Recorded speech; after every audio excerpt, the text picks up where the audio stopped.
why the hell else would you go into medicine if it wasn't to help people?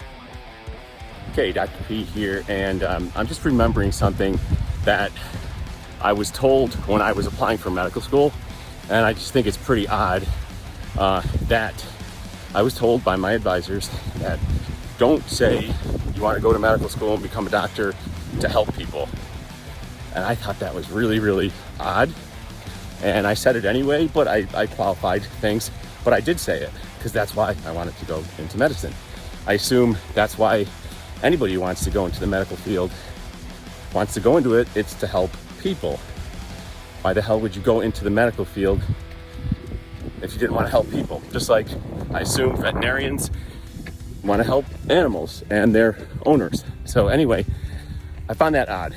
And so I was fortunate enough to speak at the Lemoyne Physician Assistant graduation ceremony 1 year as the guest speaker. And that's what I told the graduates. I said, don't ever be ashamed that you went into medicine to help people. I mean, that's it. That's why you go into it. Can you make a good living? Yeah, if you want to work 60, 70, 80, 90, 100-hour weeks sometimes. I mean, that's what it takes.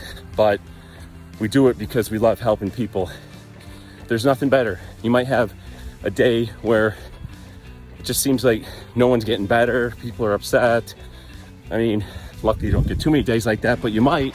And at the end of the day, you get one person who gives you a hug and thanks you. It's like the greatest thing ever. So anyway, that's why I went into medicine, and I assume that's why most people go into medicine. And so for all you advisors out there, bullpucky.